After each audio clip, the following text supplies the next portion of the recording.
Καλώς ήρθατε λοιπόν και πάλι σε άλλο ένα σεμινάριο σε σχέση με το SolidWorks στα πλαίσια του διαγωνισμού Design for AMEA που διοργανώνεται από το Πανεπιστήμιο Δυτικής Αττικής. Στην προηγούμενη μας συνάντηση, στο προηγούμενο σεμινάριο, είδαμε βασικές εντολές δημιουργίας σκίτσου, το οποίο είναι το πρώτο επίπεδο σχεδιασμού πριν προχωρήσουμε στην διαμόρφωση και στην δημιουργία όγκων, οι οποίοι όγκοι είδαμε δύο βασικές εντολές με κάποιες από τις βασικές παραμέτρους που μπορούμε να ορίσουμε για την δημιουργία του όγκου. Στο σημερινό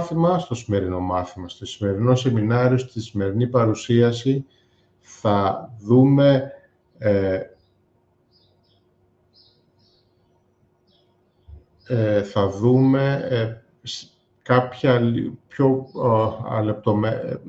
κάποιες λεπτομέρειες παραπάνω, κάποια σημαντικά θέματα σε σχέση με τα σκίτσα και θα προχωρήσουμε και να δούμε και κάποια επίσης πιο σημαντικά θέματα, πιο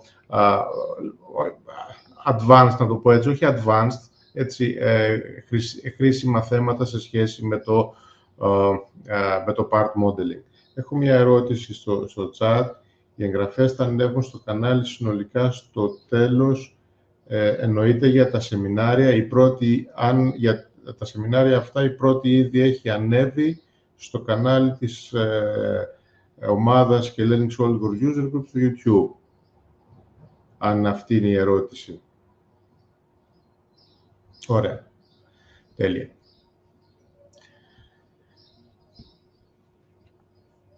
Για να ξεκινήσει, όπως είδαμε και στην προηγούμενη συνάντηση, για να ξεκινήσουμε είτε από το home screen, έτσι, αυτή εδώ το εικονίδιο με το σπιτάκι, μπορούμε να ξεκινήσουμε ένα καινούριο εξάρτημα, είτε από το file new για να ανοίξει το παράθυρο με τα πρότυπα και να ξεκινήσουμε ένα νέο εξάρτημα. Οποιοδήποτε τρόπο είναι ισοδύναμος. Αυτό είναι έτσι κι αλλιώς το home screen με το που ανοίγει το SolidWorks, άρα ξεκινάω ένα εξάρτημα. Είπαμε ότι για να επιλέξουμε, για να ξεκινήσουμε, θα πρέπει να πατήσουμε σε εισαγωγικά σε ένα από τα βασικά επίπεδα, χωρίς να έχει κάποια σημασία από ποιο επίπεδο θα ξεκινήσω. Για να ξεκινήσω λοιπόν, ο πιο γρήγορος τρόπος είναι πάνω στο επίπεδο, να δείξω το επίπεδο, να κάνω κλικ στο επίπεδο και να του πω καινούριο sketch. Πάμε τώρα, μιλήσαμε και είδαμε στο προηγούμενο μάθημα για το βασικά σχήματα, τετράγωνο, κύκλος και πώς μπορούμε να ορίσουμε μία γραμμή στο επίπεδο. Πάμε τώρα να δούμε ποιες είναι οι τύποι των σκίτσων το οποίο μπορεί να διαχειριστεί το SolidWorks. Κρατήστε ότι το πιο σημαντικό είναι αυτό που είχαμε πει και στο προηγούμενο μάθημα, ότι τα σκίτσα θα πρέπει να είναι πλήρως διαστασιολογημένα, full defined, όπως τα ορίσαμε, δηλαδή να έχουν όλες τους γεωμετρικούς περιορισμούς, τα constraint και τις διαστάσεις, ώστε να ορίζεται πλήρως το σκίτσο. Τώρα, στο προηγούμενο μάθημα είδαμε ότι θα μπορούσαμε να ξεκινήσουμε ένα τετράγωνο από το 0,0, ίσως ο πιο συνηθισμένο σημείο το οποίο ξεκινάμε, και τραβάμε για να δώσουμε το δεύτερο σημείο του τετραγώνου και στη συνέχεια να το διαστασιολογήσουμε, έστω ότι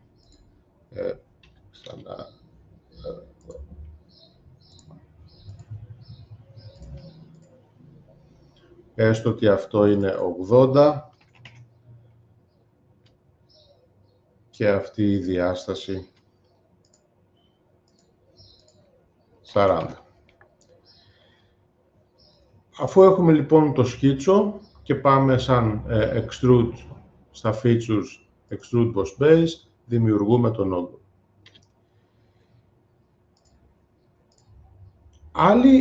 Έχουμε λοιπόν την περίπτωση που ένα σκίτσο αποτελείται από 4 κλειστές γραμμές. Υπάρχει η δυνατότητα στο SOLIDWORKS να διαχειριστεί και κάποιους ακόμα άλλους τύπους σκίτσων, γραμμών δηλαδή. Αν σβήσω αυτό και έχω το σχήμα και δημιουργήσω μία γραμμή, παρόλο που δεν είναι κλειστή γραμμή, θα δώσω και τη διάσταση, είναι μία απλή γραμμή, 100, ακόμα και σε αυτήν την περίπτωση, το SOLIDWORKS, εάν πάω στο Extrude Boss Base, είναι ικανό να μου δημιουργήσει έναν όγκο. Για κοιτάξτε ποια είναι η διαφορά στη μία περίπτωση και στην άλλη. Σε αυτή την περίπτωση που έχω μία ανοιχτή γραμμή θα μπορούσε να είναι, εκτός από το ευθύγραμμο τμήμα, θα μπορούσε φυσικά να είναι και ένα τόξο, ένα μέρος δηλαδή ενός κύκλου. Σε αυτή την περίπτωση το SOLIDWORKS ενεργοποιεί αυτό εδώ πέρα την κάτω περιοχή του Property Manager, και η οποία ορίζεται ως Thin Feature, η λεγόμενη λεπτότυχη διατομή. Μία σημαντική παρατήρηση. Υπάρχουν τεχνικές τις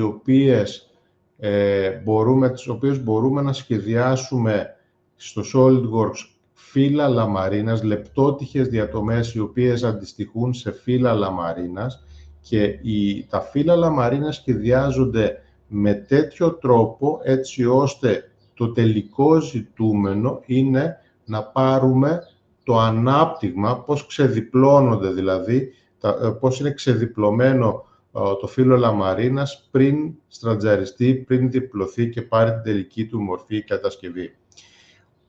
Ο τρόπος αυτός που σας δείχνω αυτή τη στιγμή μέσα από το Features Extrude Boss Base σε μία ανοιχτή γραμμή δεν έχει να κάνει, το τονίζω, δεν έχει να κάνει στο ελάχιστο με το μοντούλ, με τη σχεδίαση φύλλων λαμαρίνας. Είναι μία άλλη λειτουργία για τη δημιουργία όγκων, όχι φύλλων λαμαρίνας. Εδώ λοιπόν έχουμε τις παραμέτρους που είδαμε και στο Extrude Boss Base, δηλαδή αν θα είναι blind ή θα είναι mid-plane ως προς τη διεύθυνση, το πλάτος που θέλουμε. Για παράδειγμα, θέλουμε αυτό το αντικείμενο να έχει ένα πλάτος 100 χιλιοστά.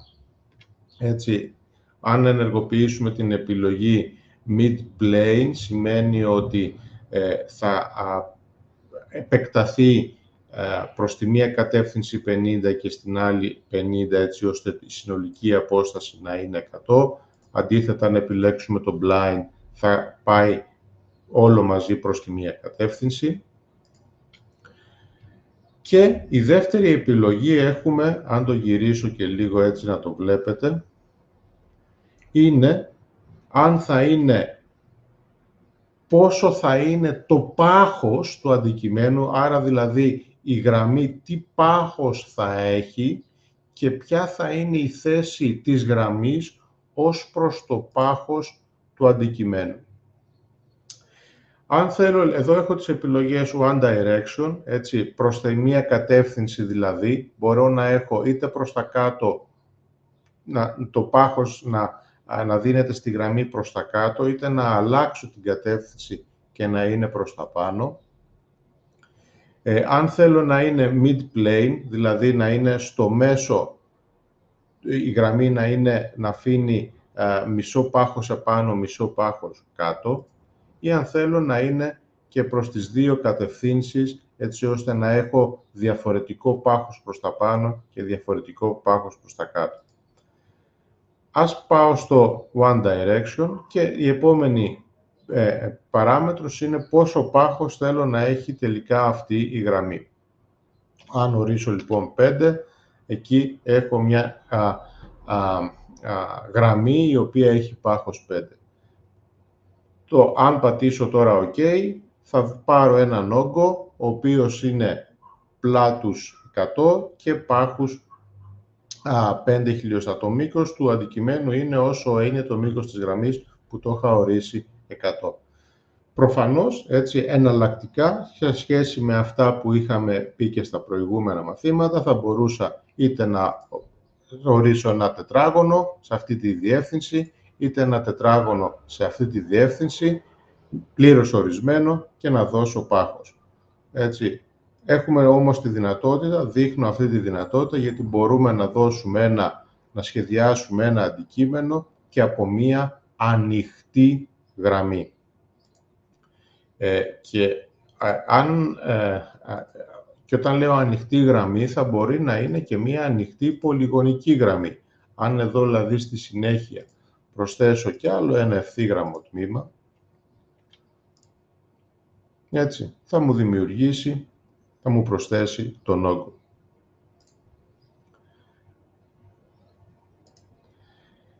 Άρα, σε αυτά που έχουμε πει μέχρι τώρα, κλειστή γραμμή, κλειστή περιοχή και,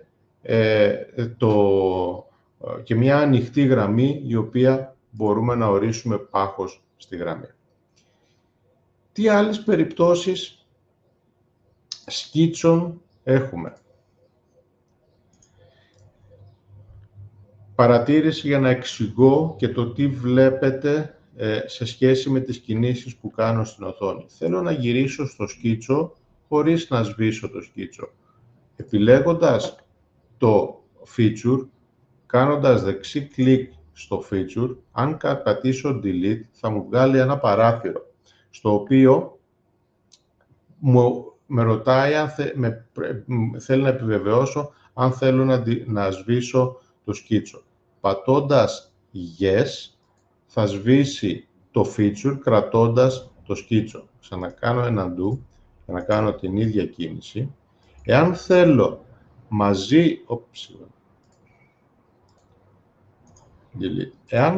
μαζί με το feature να σβήσω και το σκίτσο, έτσι, θα μπορούσα να πω delete absorbed features, το σκίτσο 1, και να πατήσω yes, θα σβήσει και το σκίτσο.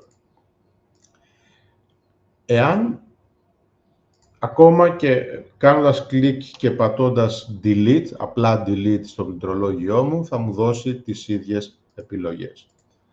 Άρα λοιπόν, εγώ θέλω να κρατήσω το σκίτσο, ή μάλλον θα το σβήσω και το σκίτσο, να δημιουργήσω ένα τετράγωνο όπως και πριν.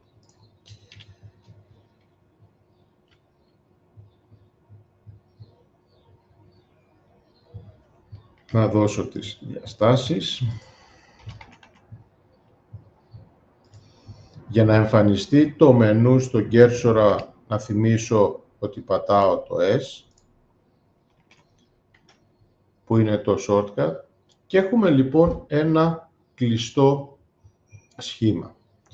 Θα μπορούσα σε ένα κλειστό σχήμα, έχοντας στην οθόνη μου ένα κλειστό σχήμα, να δημιουργήσω ένα άλλο σχήμα μέσα σε αυτό. Εάν λοιπόν δημιουργήσω ένα δεύτερο σχήμα, θα το σβήσω να το ξανακάνω από την αρχή.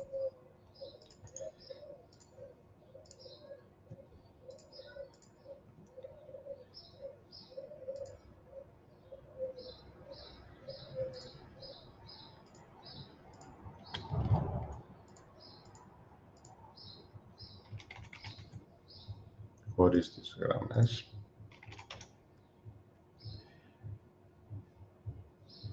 Έχοντας λοιπόν ένα κλειστό σχήμα και δημιουργώντας ένα άλλο σχήμα κλειστό μέσα στο αντικείμενο.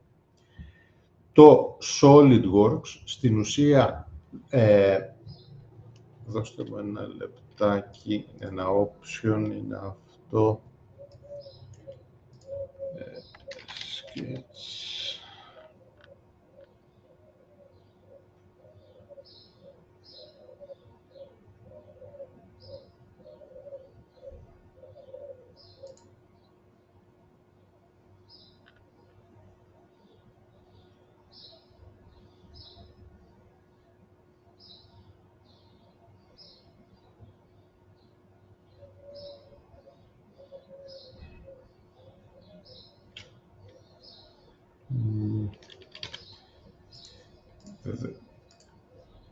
Έχουμε λοιπόν, δεν βρήκα το option, έχουμε λοιπόν ένα κλειστό σκίτσο και μέσα περιέχεται ένα δεύτερο κλειστό σκίτσο. Το SolidWorks αντιλαμβάνεται την τομή των δύο αυτών σκίτσων και στην ουσία το σκίτσο το οποίο είναι μέσα στο το μικρό σκίτσο το οποίο είναι εξ ολοκλήρου μέσα στο μεγάλο σκίτσο θα δημιουργήσει, θα αφαιρέσει και θα δημιουργήσει ένα κόψιμο στον όγκο. Αν λοιπόν έρθω και δημιουργήσω εδώ ένα extrude feature, βλέπετε ότι το SolidWorks αντιλαμβάνεται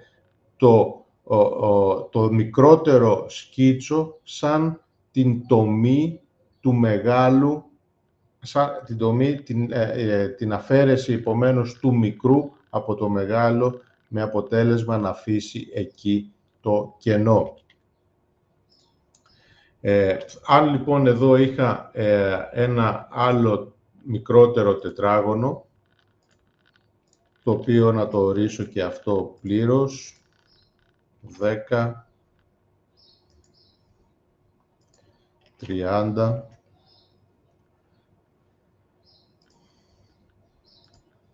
και χρησιμοποιώ και construction lines, βοηθητικές γραμμές, έτσι ώστε να ορίσω, να φέρω τα αντικείμενα στη μέση, εδώ και εδώ. Τη σχεδίασα και αφού ένωσα τα δύο κέντρα, τώρα θα πρέπει στην ουσία να εφαρμόσω αυτό που είπαμε και στο προηγούμενο μάθημα, σχεδιαστική πρόθεση. Γιατί θέλω η γραμμή αυτή να είναι οριζόντια, άρα από τη στιγμή που θα έρθει το κέντρο, το μέσο με το μέσο θα είναι στην ίδια οριζόντια διεύθυνση. Αυτή τη γραμμή έπρεπε να την είχα σχεδιάσει βοηθητική, γιατί είπαμε ότι οι βοηθητικές γραμμές δεν συμμετέχουν στο feature. Το γεγονός ότι τη σχεδίασα κύρια γραμμή δεν με αποτρέπει να την μετατρέψω σε βοηθητική. Μπορώ να μετατρέψω μια κύρια γραμμή σε βοηθητική και μια βοηθητική να την επαναφέρω σε κύρια ανά πάσα ώρα και στιγμή. Ας κάνουμε και τη δεύτερη γραμμή, την κατακόρυφη, η οποία για να μπορέσει το κέντρο του κάτω τετραγώνου να ταυτίζεται με το κέντρο στην ίδια κατακόρυφη με τη γραμμή του μεγάλου τετραγώνου, θα πρέπει αυτή η γραμμή να έρθει να είναι κατακόρυφη. Όπως είπαμε, το SolidWorks είναι έξυπνο. Κατ' επέκταση, εάν κάνω κλικ, που σημαίνει επιλέγω μία γραμμή, μου εμφανίζει τις συντομεύσεις που σχετίζονται με τη συγκεκριμένη ενέργεια. Οι πρώτες είναι, εάν θέλω το SolidWorks μου προτείνει να βάλω κάποιο constraint. Και πολύ σωστά, εγώ θα επιλέξω το Make Vertical. Βλέπετε λοιπόν ότι δίνοντας τις διαστάσεις και ταυτοποιώντας στην ίδια κατακόρυφη διεύθυνση τα κέντρα αυτά, στην ίδια οριζόντια διεύθυνση τα κέντρα αυτά, το σχήμα μου είναι πλήρως ορισμένο. Άρα, αυτό που μένει για να μπορέσει το SolidWorks να λειτουργήσει, να μετατρέψω αυτές τις γραμμές σε βοηθητικές. Για να το κάνω αυτό, εκτός από το να δημιουργήσω τη βοηθητική γραμμή την ώρα που το σχεδιάζω, μπορώ να την επιλέξω και εδώ υπάρχει συντόμευση στον κέρσορα, στην κάτω σειρά, στη δεύτερη σειρά το δεύτερο εικονίδιο, Construction Geometry. Και αν το επιλέξω, βλέπουμε την αξονική γραμμή που σημαίνει ότι έχει μετατραπεί σε βοηθητική. Ομοίως και την κατακόρυφη,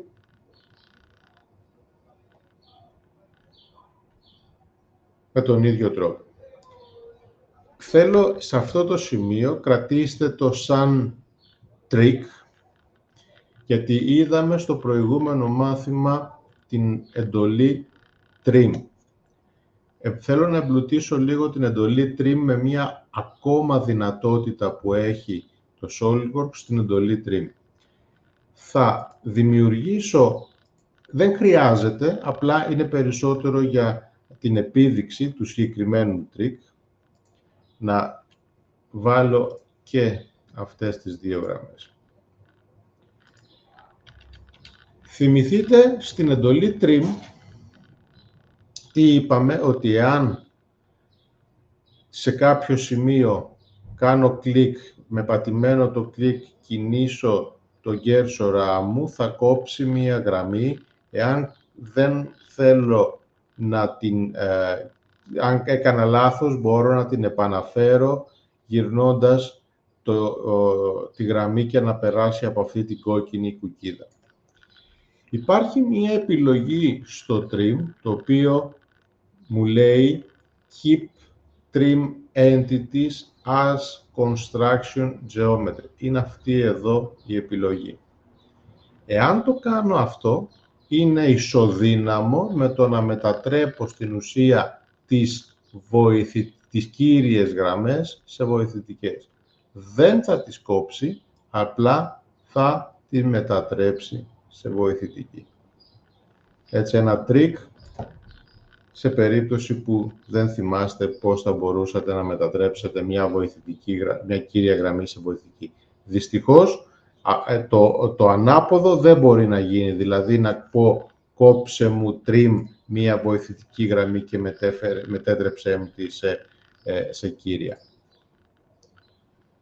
Έχοντας λοιπόν πλέον το αντικείμενο αυτό, έχουμε μία κλειστή γραμμή εξ ολοκλήρου, το τονίζω το εξ ολοκλήρου, μέσα σε μία μεγαλύτερη κλειστή γραμμή. Και σε αυτή την περίπτωση το SolidWorks μου δημιουργεί το κενό της μικρότερης γραμμής σε σχέση με τη μεγάλη. Προφανώς, δεν θα πατήσω για να δούμε τον όγκο, φαντάζομαι ότι αντιλαμβάνεστε τον όγκο τον οποίο θα δημιουργηθεί. Ξαναγυρίζω στο σκίτσο μου. Σβήνω αυτές τις γραμμές και μεταφέρω το αντικείμενό μου εδώ, στην θέση αυτή. Εδώ τι έχω, σε τι κατάσταση βρίσκομαι στο σκίτσο μου. Βρίσκομαι να έχω ένα μεγάλο σκίτσο, ένα κλειστό σχήμα, ένα μικρότερο σχήμα, στο οποίο ένα μέρος του βρίσκεται μέσα στο μεγάλο, ένα μέρος του βρίσκεται έξω από το μεγάλο. Σε αυτή την περίπτωση, πώς θα συμπεριφερθεί το SolidWorks. Εδώ έχουμε, όταν βρισκόμαστε λοιπόν σε μια κατάσταση όπου έχουμε μεν σκίτσα τα οποία έχουν και την έννοια της υπερκάλυψης, δηλαδή ένα σκίτσο υπερκαλύπτει ένα άλλο, έχουμε το SolidWorks εισάγει την έννοια των contours, των περιοχών, των κλειστών περιοχών. Αν λοιπόν σε αυτήν την περίπτωση, έστω και πάλι ότι θα δώσω τις 2 γραμμές για να είναι πλήρως ορισμένο αυτό εδώ και αυτή εδώ η οποία θα είναι οριζόντια, η άλλη θα είναι κατακόρυφη και έχουμε πάλι το πλήρως ορισμένο σκίτσο. Σε αυτή λοιπόν την περίπτωση που έχουμε περιοχές οι οποίες δεν είναι ξεκάθαρα η μία στην άλλη, αλλά δημιουργεί την ένωση περιοχών, τότε το SolidWorks, αν πατήσω Extrude Boss Base, δεν θα μου πάει να μου δημιουργήσει κάποιον συγκεκριμένο όγκο, γιατί θέλει κάποια περισσότερα δεδομένα. Βλέπετε ότι αμέσως έχει, εδώ στο παράθυρο στον Property Manager, έχει ενεργοποιήσει ένα παράθυρο από κάτω που λέει Selected Contours. Δώσε μου εκείνες τις κλειστές περιοχές οι οποίες θέλεις να δημιουργήσεις. Άρα, κάνοντας κλικ σε μία περιοχή, βρίσκει τα όρια αυτής της κλειστής περιοχής. Για δείτε εδώ, βρίσκει λοιπόν αυτό το όριο της κλειστής περιοχής και μου δημιουργεί αυτό το contour.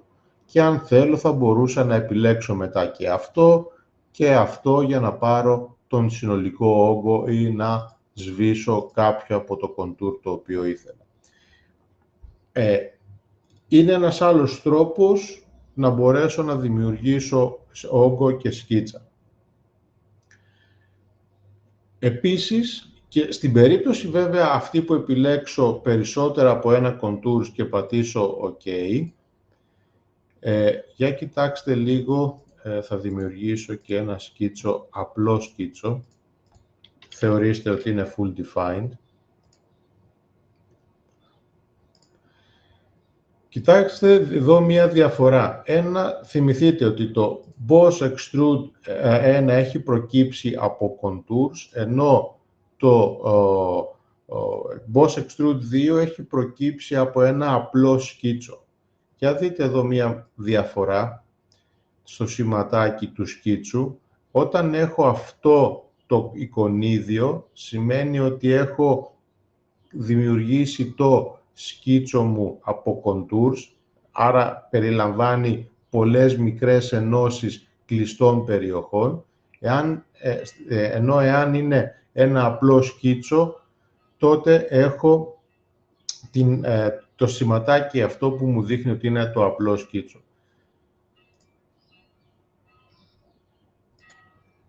Γυρίζω πίσω στο σχήμα μου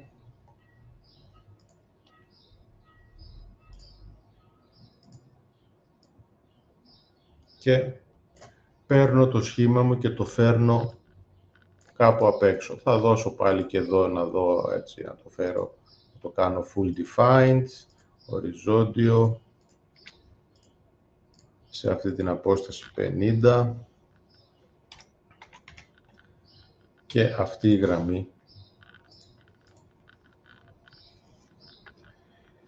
Εάν λοιπόν βρίσκομαι στην κατάσταση όπου έχω 2 κλειστές περιοχές, οι οποίες όμως δεν μοιράζονται καμία κοινή περιοχή, τότε έχουμε την επόμενη περίπτωση που μπορώ να έχω σκίτσα στο SolidWorks, και στην περίπτωση αυτή, εάν έρθω στα features και δώσω Extrude, βλέπετε ότι το SolidWorks αναγνωρίζει αυτές τις διακριτά κλειστές περιοχές και πάει να μου δημιουργήσει 2 ξεχωριστούς όγκους με τις παραμέτρους όπως τους έχουμε δει και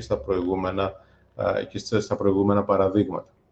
Αν λοιπόν επιλέξω τώρα εδώ OK, θα δούμε αυτούς τους 2 όγκους οι οποίοι τους διαχειρίζεται πάρα πολύ εύκολα το SolidWorks. Ποια η διαφορά της πρώτης περίπτωσης και αυτής της περίπτωσης? Υπάρχει μία τεχνική σχεδίασης στο SolidWorks, η οποία μπορώ να δημιουργήσω ένα κατασκεύασμα, θα το πω, κατασκεύασμα, το οποίο αποτελείται από πολλούς όγκους. Προσέξτε, δεν μιλάω για κατασκευή η οποία αποτελείται από πολλά parts, μιλάω για κατασκεύασμα το οποίο αποτελείται από πολλούς όγκους. Έχω δηλαδή ένα αρχείο εξαρτήματος που όμως έχει διαφορετικούς πολλούς όγκους μέσα του, σώματα. Η τεχνική αυτή στο SolidWorks ονομάζεται multi-body part, ένα σώμα, ένα εξάρτημα πολλαπλών σωμάτων.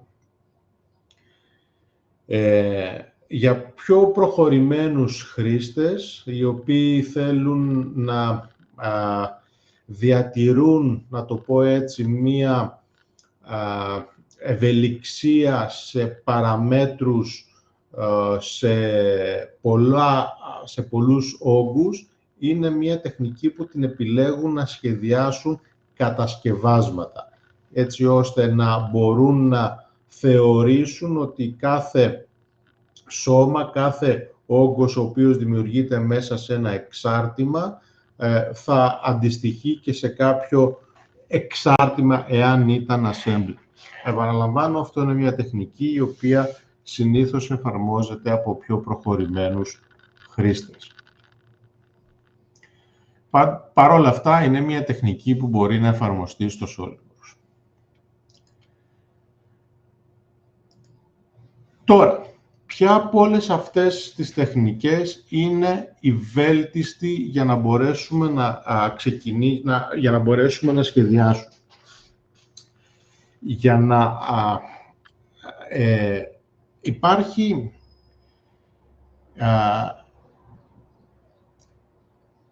μάλλον θα απαντήσω στην ερώτηση αυτή μετά από τα επόμενα πράγματα που θέλω να σας πω σε σχέση με τα σκίτσα, όπου θα δούμε μία κατηγορία να το πω έτσι, των best practices σε σχέση με τα σκίτσα. Είδαμε λοιπόν δώσαμε απάντηση στο ερώτημα ποιους τύπους σκίτσων μπορούν να χρησιμοποιηθούν στο SolidWorks. Είδαμε στο προηγούμενο μάθημα, ας πάμε να δούμε τώρα κάτι, να εμπλουτίσουμε λίγο τη γνώση μας σε σχέση με τα προηγούμενα μαθήματα. Είδαμε ότι αν κάνω κλικ σχεδιάσω μία γραμμή, κάνω δεύτερη, θα δώσει το σημαδάκι ότι ήταν οριζόντια, κάνω μία τυχαία γραμμή. Το SolidWorks, εάν κινηθώ, έχω φυσικά την διεύθυνση, την κύρια διεύθυνση, η οποία θα είναι κατακόρυφη σε σχέση με το καρτεσιανό επίπεδο, είτε οριζόντια, πάλι σε σχέση με τις κύριες διευθύνσεις του καρτεσιανού επίπεδου. Έχω όμως και τη δυνατότητα, με αυτές τις κίτρινες γραμμές, οι οποίες εμφανίζεται εδώ, να δημιουργήσω και άλλα ευθύγραμμα τμήματα σε σχέση με τον προσανατολισμό της προηγούμενης γραμμής. Εάν λοιπόν έρθω εδώ πάνω στην κίτρινη γραμμή, βλέπετε το κίτρινο σημαδάκι της καθετότητας, επομένως εάν κάνω κλικ εκεί, έδωσε το σημαδάκι, το προσέδωσε σαν γεωμετρικό περιορισμό μεταξύ των δύο αυτών γραμμών. Θα κάνω μια τυχαία γραμμή και η πρώτη τελευταία γραμμή, αυτή εδώ η γραμμή η οποία έκανα, ήταν τυχαία σε διεύθυνση. Εγώ όμως θέλω, σε σχέση με αυτό το σημείο που βρίσκομαι τώρα, να κάνω μία γραμμή η οποία θα είναι παράλληλη στην τελευταία. Μην με ρωτήσετε το λόγο, είναι καθαρά πάνω στο κομμάτι του να σας δείξω τα πράγματα. Δεν υπάρχει κάποιος συγκεκριμένος λόγος. Μπορεί κατά τη διάρκεια της σχεδίασης και εσείς στα σκίτσα να θέλετε να το εφαρμόσετε. Τι μου δίνει τη δυνατότητα το SOLIDWORKS να κάνει? Μου δίνει, εάν κάνω κλικ, για κοιτάξτε λίγο τις κίτρινες γραμμές αυτές, οι οποίες μου δείχνουν τη θέση ή την καθετότητα σε σχέση με την προηγούμενη γραμμή. Εάν έρθω και αντί να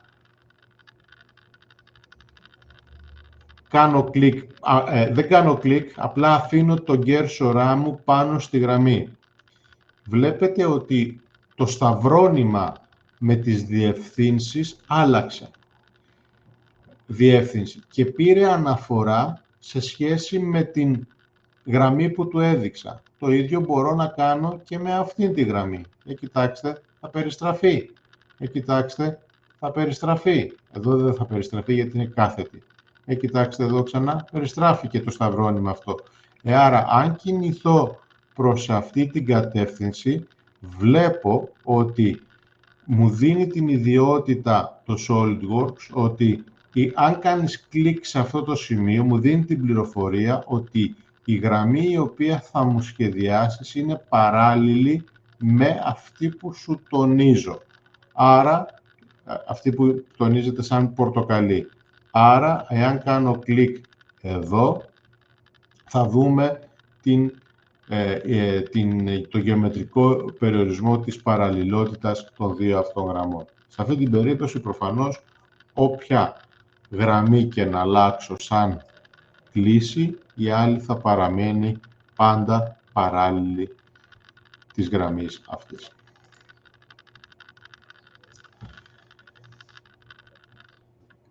Αυτό σε σχέση με την ευελιξία που έχω να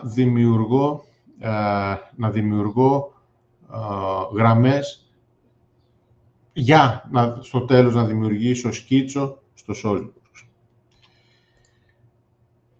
Πάμε να δούμε τώρα και κάποιες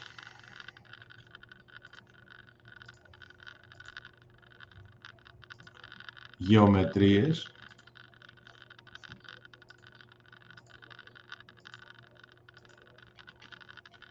και πώς μπορούμε να συσχετίσουμε κάποια χαρακτηριστικά των γεωμετριών αυτών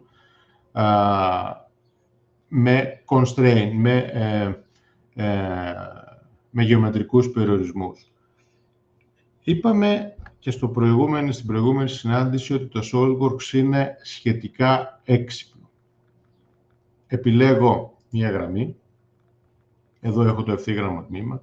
Πατώντας το Shift, εάν επιλέξω και μία δεύτερη γραμμή και αφήσω το Shift, θα μου βγάλει κάποιους γεωμετρικούς περιορισμούς που μπορεί να θέλω να αντιστοιχίσω μεταξύ των δύο αυτών αντικειμένων που επέλεξα, μεταξύ των δύο αυτών ευθύγραμμα τμήματων. Να τα κάνω και τα δύο οριζόντια, να τα κάνω και τα δύο ευθύγραμμα, συνευθειακά, κάθετα, παράλληλα ή ίσα. Με την άγκυρα στην ουσία κλειδώνει την θέση και τον προσανατολισμό τους. Άρα, αν ήθελα να επιλέξω κάποιο από αυτά, θα μπορούσα. Και κοιτάξτε όμως τι θα συμβεί αν επιλέξω μία γραμμή σαν αντικείμενο και ένα σημείο σαν αντικείμενο. Δεν επιλέγω την γραμμή, επιλέγω το σημείο το ένα τέλος, το ένα άκρο του ευθυγράμμου τμήματος. Εάν αφήσω λοιπόν το Shift, μου δίνει εντελώς διαφορετικές επιλογές. Γιατί ένα σημείο και ένα ευθύγραμμο τμήμα έχουν πολύ συγκεκριμένους τρόπους με τον οποίο μπορούν να συσχετιστούν. Να είναι coincident, άρα στην ουσία η γραμμή, αν το δώσω αυτό, θα έρθει και θα ακουμπήσει πάνω στη γραμμή, ή το σημείο να έρθει στην μέση του ευθυγράμμου τμήματος. Αν είχα να επιλέξω ή αν είχα επιλέξει δύο σημεία, δύο άκρα των ευθυγράμμων τμήματων, και εδώ οι επιλογές που έχω για να συσχετίσω είναι διαφορετικές. Να κάνω τα δύο σημεία οριζόντια, ή τα δύο σημεία να βρίσκονται στην ίδια κατακόρυφη διεύθυνση, να γίνουν coincident ή να γίνουν merge, δηλαδή να ενωθούν και να ταυτιστούν τα δύο σημεία αυτά. Ομοίως, με την ίδια λογική, μπορώ να έχω κύκλο σαν αντικείμενο με γραμμή. Αν αφήσω το Shift, θα πάρω πάλι τις γεωμετρικές σχέσεις που μπορούν να συνδεθούν τα δύο αυτά σημεία, εφαπτώμενο, είτε η καμπύλη να έχει το μήκος του κύκλου, ή το ευθύγραμμο τμήμα να έχει το μήκος του τόξου, του κύκλου, συγγνώμη. Και αν επιλέξω σημείο με σημείο ευθυγράμμου τμήματος, το άκρο του ευθυγράμμου τμήματος με τον κύκλο, και πάλι έχω έχω διαφορετικά σύμβολα συσχετισμού, γεωμετρικού συσχετισμού. Και προφανώς αν επιλέξω κέντρο σαν άλλο σημείο με σημείο, έχω και εδώ διαφορετικά. Βλέπετε λοιπόν το τι θέλω να κάνω, αυτό που αναφέραμε στο προηγούμενο μάθημα σαν σχεδιαστική πρόθεση, σαν design intent, εφαρμόζεται και στα σκίτσα σε σχέση με τους γεωμετρικούς περιορισμούς. Ποια είναι η σχεδιαστική μου πρόθεση? Η σχεδιαστική μου πρόθεση είναι αυτό το σημείο με αυτό το σημείο να ταυτίζονται, άρα merge, και αυτό το τόξο με αυτό το ευθύγραμμο τμήμα να είναι εφαπτώμενα. Άρα, με αυτόν τον τρόπο ορίζω, βλέπετε, δεν λέω, το σκέφτομαι γεωμετρικά. Δεν λέω το σημείο να είναι εφαπτώμενο. Δεν έχει κανένα απολύτως νόημα να πω το σημείο είναι εφαπτώμενο. Η γραμμή είναι, το ευθύγραμμο τμήμα είναι εφαπτώμενο στον κύκλο. Αν πω λοιπόν ότι θέλω ένα ευθύγραμμο τμήμα να είναι εφαπτώμενο, δεν θα πάω να επιλέξω το σημείο του ευθυγράμμου τμήματος. Αυτό το οποίο θα ορίσω στο μυαλό μου, αυτά θα πάω να δώσω και σαν οντότητες στο SolidWorks. Το ξαναδείχνω, το ευθύγραμμο τμήμα είναι εφαπτώμενο στο τόξο, άρα αφήνοντας το Shift, δίνω εφαπτώμενο και ορίζω τη σχεδιαστική μου πρόθεση με έναν γεωμετρικό περιορισμό.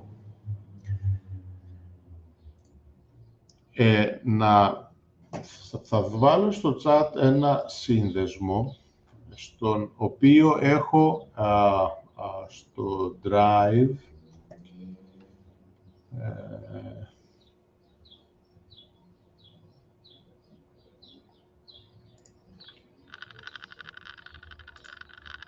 copy link. Έχω κάποιες σημειώσεις οι οποίες δείχνουν ποια σκίτσα μπορούν να χρησιμοποιηθούν στο SolidWorks, και οι οποίες στην ουσία είναι τα υπόλοιπα από εδώ, έτσι, οι υπόλοιπες εντολές σαν σκίτσα, τι επιλογές έχουμε, και ποιες είναι οι γεωμετρικοί περιορισμοί που μπορούν να εφαρμοστούν σε διάφορες γραμμές. Το link για τις σημειώσεις είναι στο chat.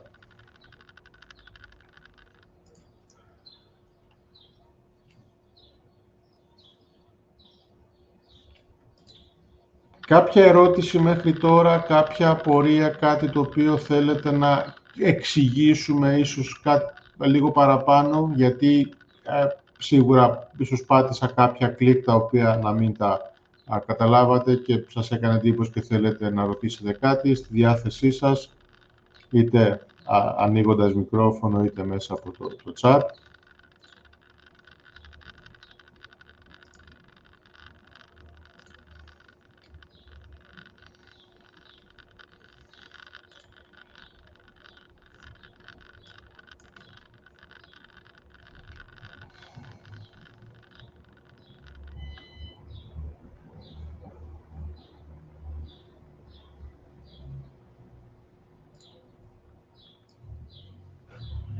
Ωραία, μια χαρά. Πάμε λοιπόν τώρα σε σχέση με αυτά που έχουμε πει μέχρι τώρα για τα σκίτσα, να ορίσουμε μία σειρά από οδηγίες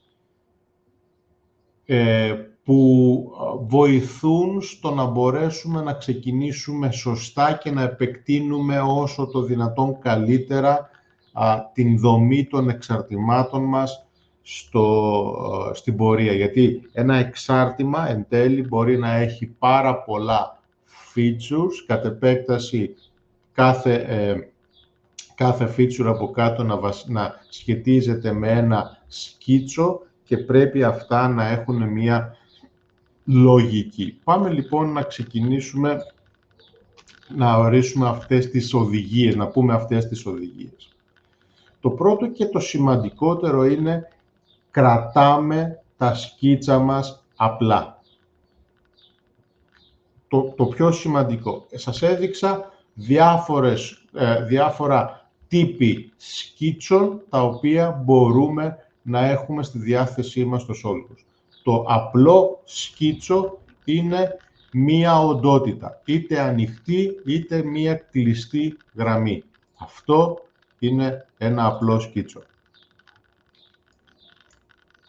Αυτό είναι ένα απλό σκίτσο. Οτιδήποτε πέραν από αυτό που μπορεί να διαχειριστεί το Solidus, γίνεται το σκίτσο πιο πολύπλοκο. Ακόμα και αυτό δεν θα το ορίσω απλό σκίτσο. Αν θέλω τρύπα, θα μπορέσω να δημιουργήσω την τρύπα με ένα δεύτερο, αν θέλω, άνοιγμα, γιατί δεν θέλω να πω τρύπα, γιατί θα έλεγα η τρύπα σχετίζεται κυρίως με θέση για βίδες. Θα το αφήσω λοιπόν την τρύπα και θα πω άνοιγμα. Εάν θέλω ένα άνοιγμα σε ένα αντικείμενο, θα το δημιουργήσω σαν αφαίρεση όγκου με ένα απλό σκίτσο. Δεν θα δημιουργήσω σύνθετο σκίτσο.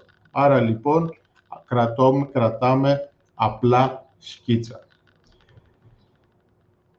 Πρώτη οδηγία. Δεύτερη. Ξεκινάμε να σχεδιάζουμε από το origin ένα σκίτσο, εφόσον είναι δυνατόν, ή τέλος πάντων το πρώτο σκίτσο καλό είναι να σχεδιάζουμε από το origin. Εδώ ξεκίνησα το origin, την αγωνία του τετραγώνου. Θα μπορούσα να επιλέξω μία άλλη μέθοδος δημιουργία τετραγώνου, που είναι στην ουσία να δώσω το κέντρο του τετραγώνου και μία από τις διαγωνίες του, και εδώ θα επιλέξω να ξεκινήσω από το κέντρο. Ακόμα και κύκλο να ξεκινήσω να σχεδιάζω, θα χρησιμοποιήσω το origin για να ξεκινήσω τον κύκλο. Άρα, νούμερο 2. Χρησιμοποιούμε την αρχή των αξώνων του origin στο πρώτο μας σκίτσο.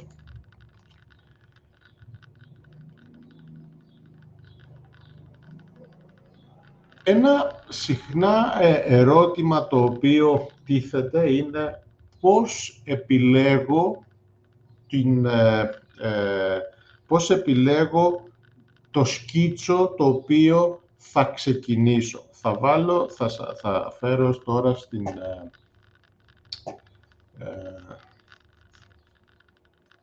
οθόνη τις σημειώσεις, οι οποίες σας έχω δώσει ήδη, Και είναι διάφορα εξαρτήματα, βλέπετε διάφορα εξαρτήματα, τα οποία έχουν, να το πω έτσι, κάποια βασική γεωμετρία. Άρα, ποιο θα είναι εκείνο το σκίτσο το οποίο θα ξεκινήσω? Αυτό το ερώτημα απαντιέται με το σκίτσο το οποίο περιγράφει καλύτερα την γεωμετρία. Εδώ λοιπόν θα μπορούσε κάλλιστα, αντί και για αυτά τα κοψίματα που έχει το συγκεκριμένο εξάρτημα, για να κρατήσουμε απλό το σκίτσο, να ήταν ένας κύκλος. Το σκίτσο εδώ είναι έτσι, η γωνία. Το σκίτσο εδώ θα είναι, για να φτιάξουμε αυτό το εξάρτημα, το τρίτο εξάρτημα, το κίτρινο, το σκίτσο θα ήταν αυτό εδώ πέρα το προφίλ. Στην τέταρτο εξάρτημα ένα ημικύκλιο, έτσι, και στο τελευταίο εξάρτημα το σκίτσο θα περιγράφει καλύτερα, το αντικείμενο περιγράφεται καλύτερα από αυτό το προφίλ το οποίο εξωθείται. Άρα λοιπόν θα πρέπει να επιλέγουμε να σχεδιάσουμε εκείνο το σκίτσο το οποίο αναπαριστά καλύτερα το εξάρτημα. Με αυτό ξεκινάμε να σχεδιάζουμε. Τώρα, η επόμενη οδηγία. Εδώ θα δικλείσω το εξάρτημα αυτό, να δημιουργήσω ένα καινούριο εξάρτημα. Θέλουμε, έστω ότι θέλουμε να δημιουργήσουμε αυτό εδώ πέρα το εξάρτημα, το ροζ μπορντό.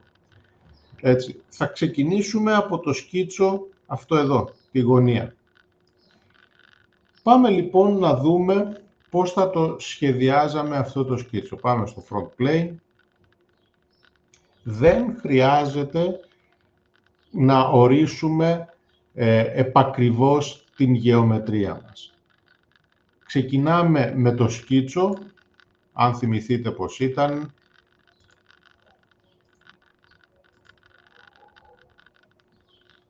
Έτσι χρησιμοποιούμε τις βοηθητικές γραμμές για να ορίσω το σκίτσο. Όρισα σε τυχαίες διαστάσεις το σκίτσο. Άρα, εδώ έρχομαστε να πούμε την επόμενη οδηγία για τη δημιουργία του σκίτσου.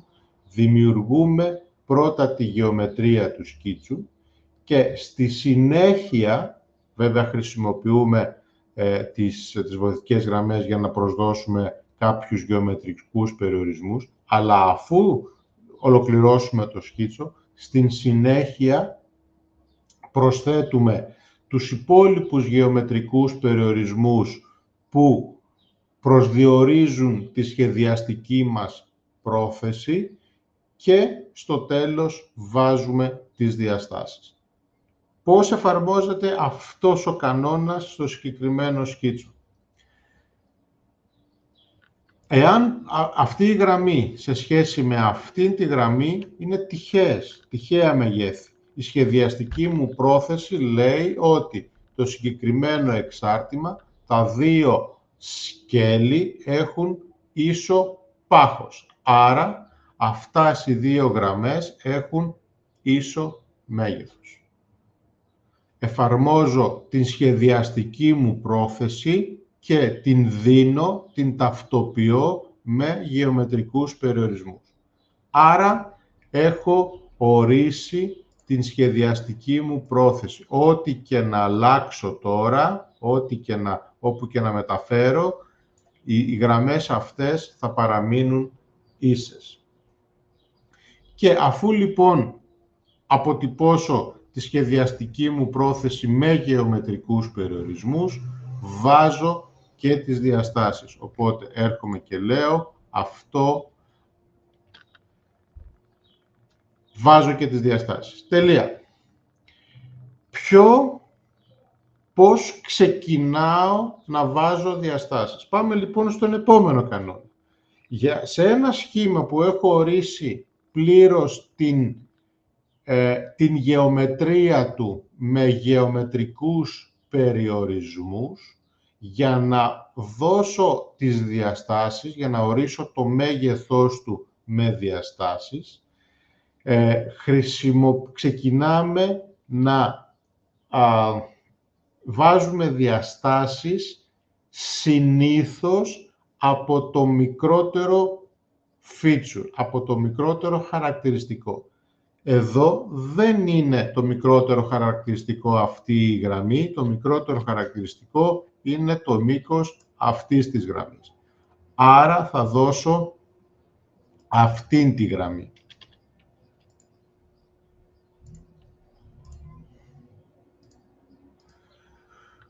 Ποιος ο λόγος που το κάνω αυτό? Το ανέφερα κάποια στιγμή και στην προηγούμενη συνάντησή μας. Ότι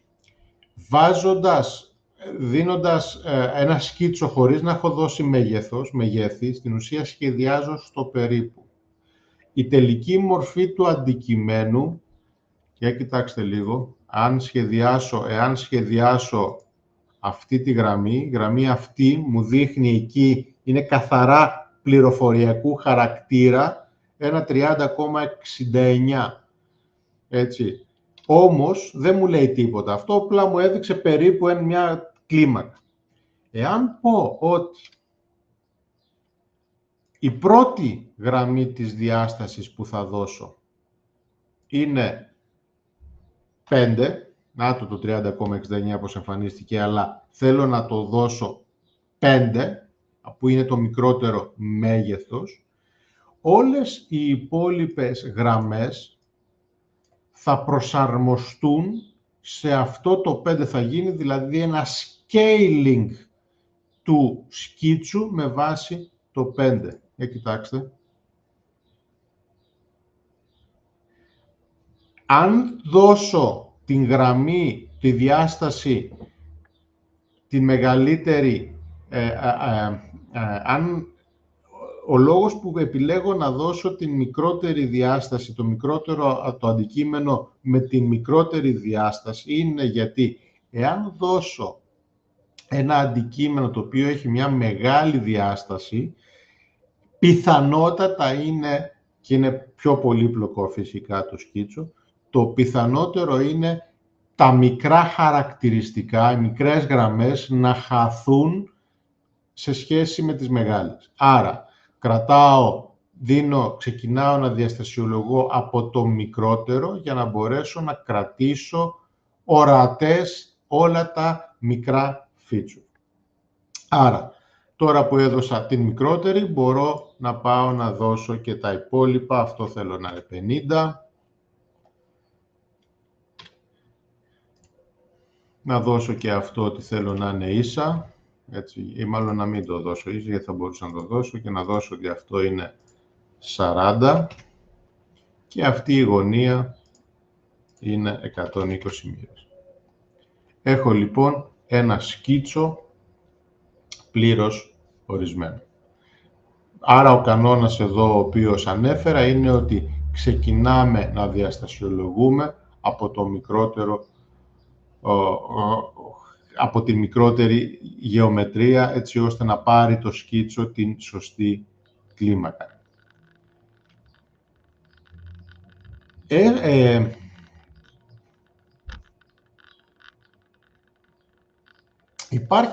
Υπάρχει η δυνατότητα στο SolidWorks να συσχετίσουμε μεγέθη, διαστάσεις δηλαδή, με βάση εξισώσεις. Εάν υπάρχουν τέτοιες περιπτώσεις οι οποίες μπορούν να εφαρμοστούν σε ένα σκίτσο, είναι το επόμενο το οποίο θα πρέπει να εφαρμόσω σαν κανόνας. Δεν θα το δείξω τώρα, θα το δούμε σε επόμενη συνάντηση πώς μπορούμε να χρησιμοποιήσουμε παραμετρικά μία διάσταση σε μία άλλη, μέσα από συγκεκριμένα παραδείγματα.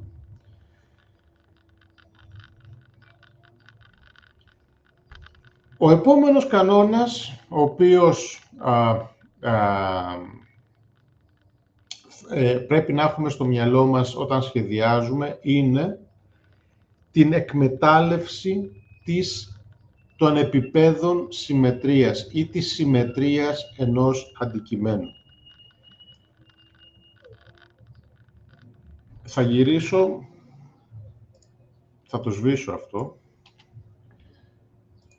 θα κάνω ένα τετράγωνο.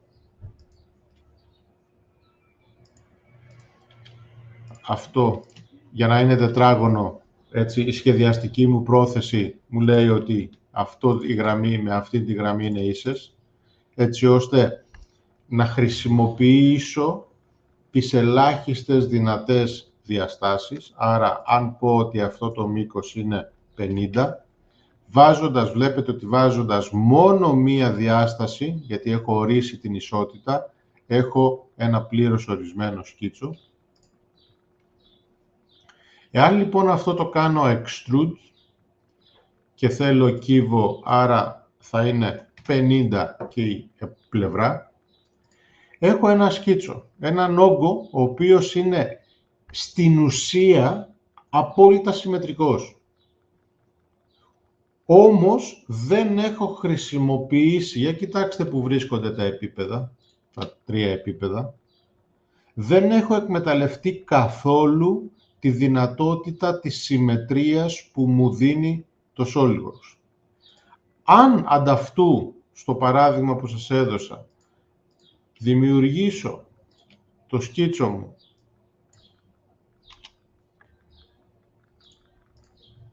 εδώ, ομοίως, αυτά είναι ίσα και 50.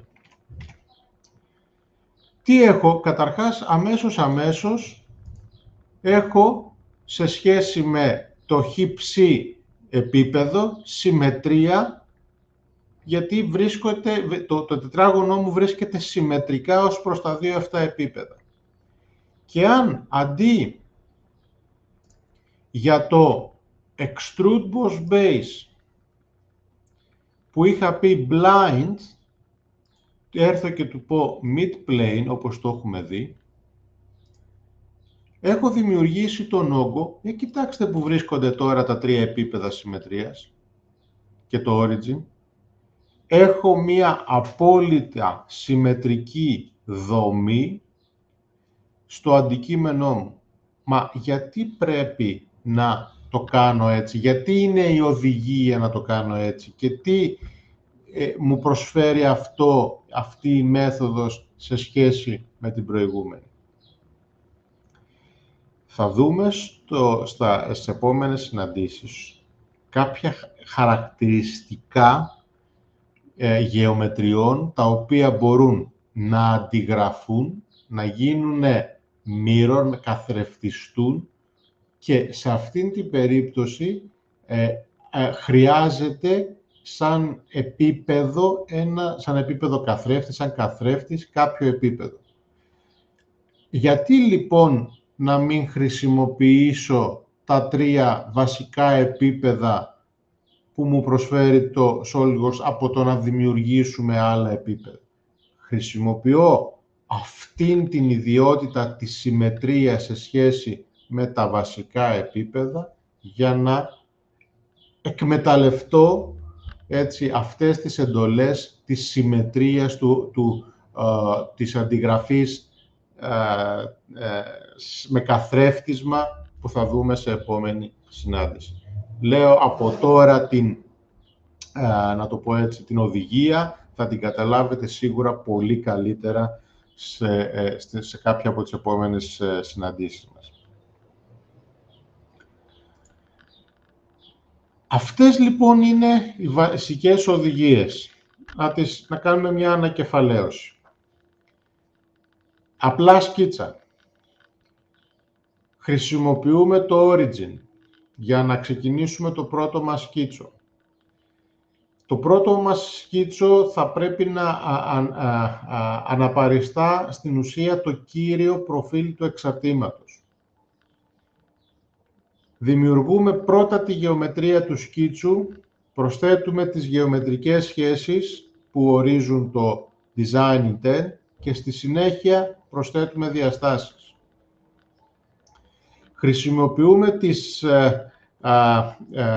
τις διαστάσεις ξεκινώντας από το μικρότερο αντικείμενο, έτσι ώστε να πάρει το αντικείμενό μας την κλιμάκωση σε σχέση με αυτή και να μην χάσουμε πληροφορία. Εκμεταλλευόμαστε την συμμετρία και χρησιμοποιούμε τα επίπεδα συμμετρίας για να σχεδιάσουμε τα σκίτσα μας και να πάρουμε τους τελικούς όγκους. Έχοντας αυτά στο μυαλό και θυμόμενοι αυτής τις οδηγίες, θα σας βοηθήσει πάρα πολύ στην συνέχεια. Πάμε λοιπόν αυτά που είπαμε τώρα να τα εμπλουτίσουμε. Δεν ξέρω, κάποια ερώτηση, κάποια απορία.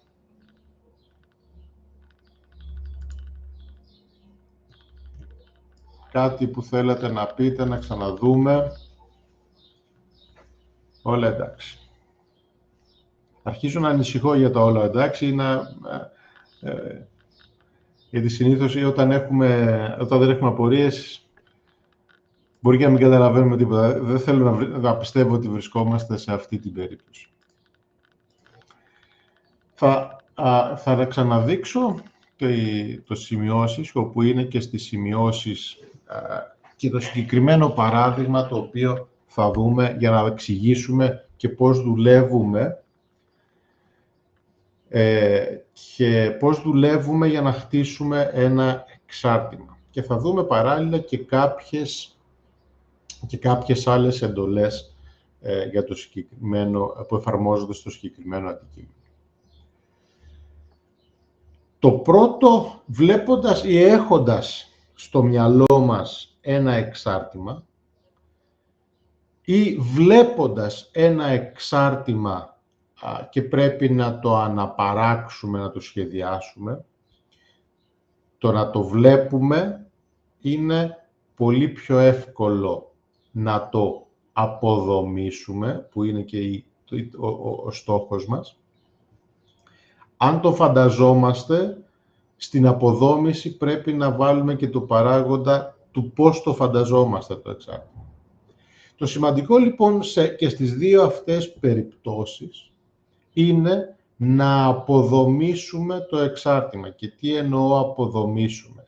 Να καταλάβουμε ποια είναι εκείνα τα features τα οποία μπορώ να χρησιμοποιήσω έτσι ώστε να χτίσω το εξάρτημα.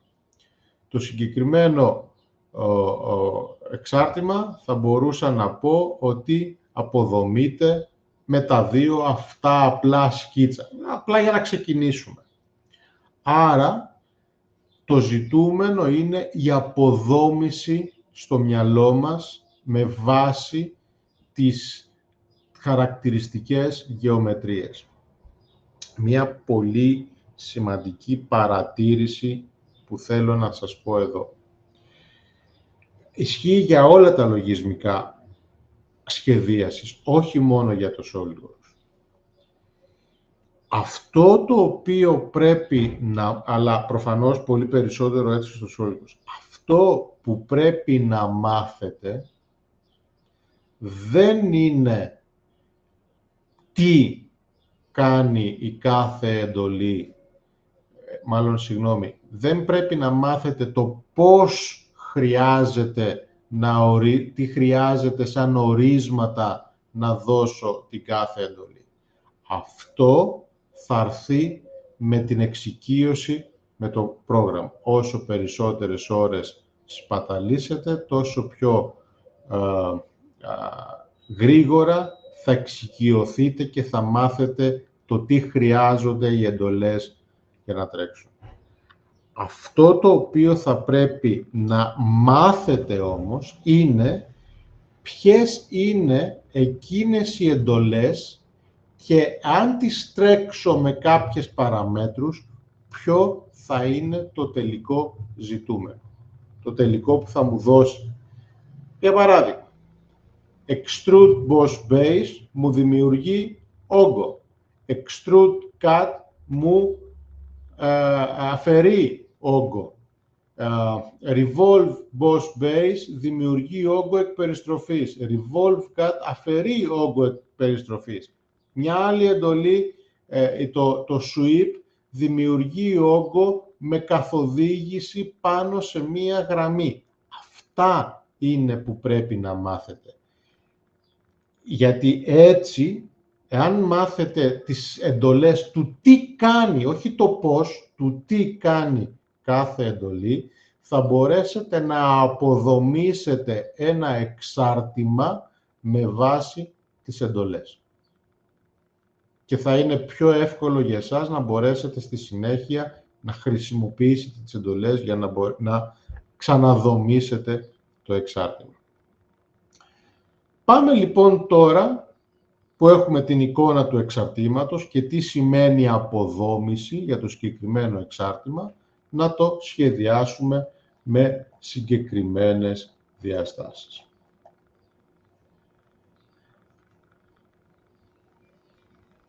Και να δούμε παράλληλα και κάποιες εντολές και πώς σκεφτόμαστε σαν γεωμετρική πρόθεση με τις συγκεκριμένες εντολές. Το σβήνω αυτό.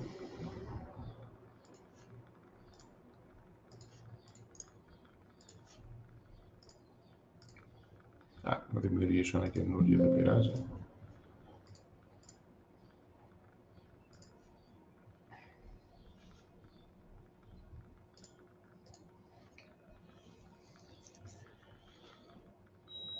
Ωραία. Απαντήσαμε στο προηγούμενο ερώτημα από ποιο σκίτσο ξεκινάμε, από ποιο επίπεδο ξεκινάμε. Η απάντηση ήταν σχετίζεται με τα κατασκευαστικά σχέδια. Επειδή όμως και τα κατασκευαστικά σχέδια είμαστε ευέλικτοι, δεν έχει καμία σημασία από ποιο επίπεδο ξεκινάω. Εδώ, απλά για να μπορέσω να μην έχω πολλές περιστροφές στο αντικειμένο μου, θα ξεκινήσω όπως το είδαμε το αντικείμενο από την βάση και η βάση τοποθετείται στο top plane. Άρα, δημιουργώ ένα τετράγωνο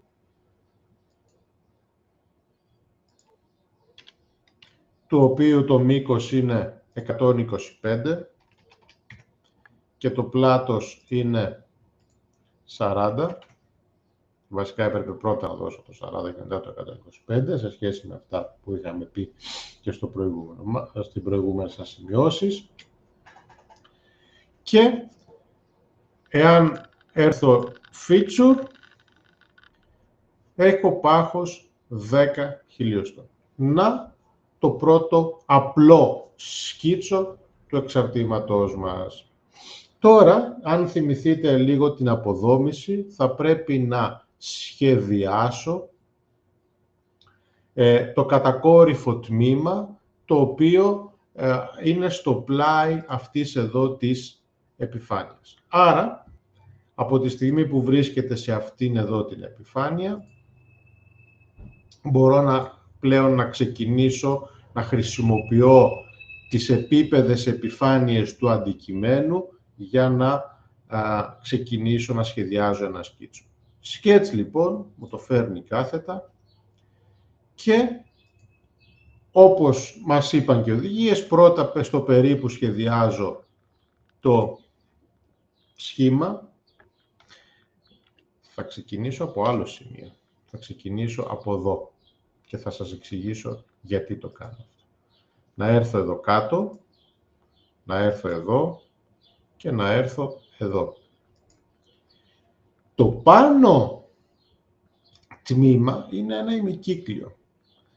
Θα μπορούσα, εδώ τώρα έχουμε διάφορα τρικάκια που μου δίνει τη δυνατότητα το SolidWorks.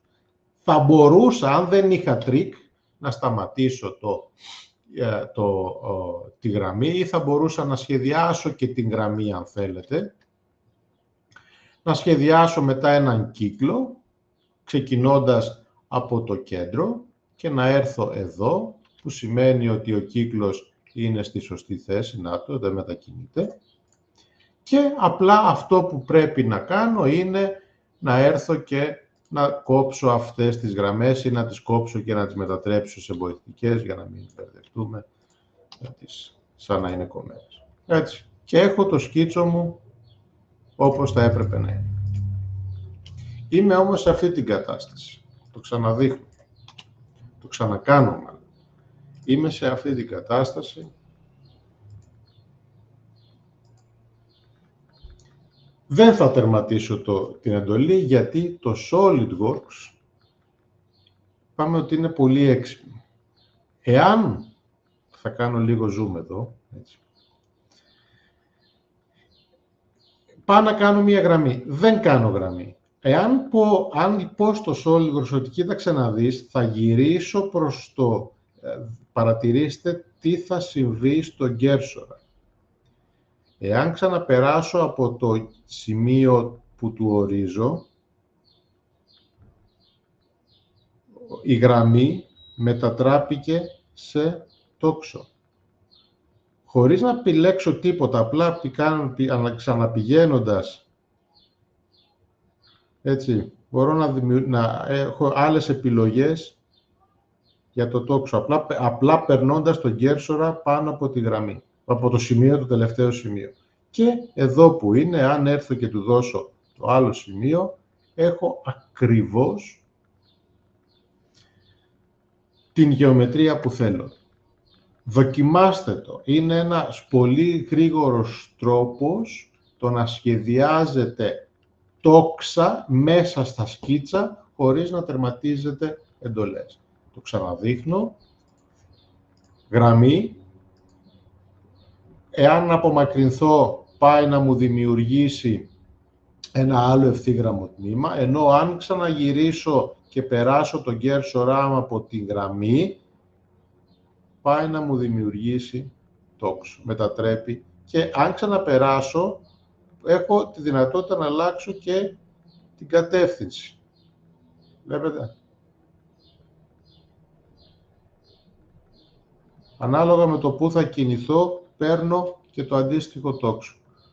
Είναι εάν αλλάξω το τόξο εδώ, το επόμενο η γραμμή θα είναι ευθύγραμμο. Έτσι. Κοιτάξτε.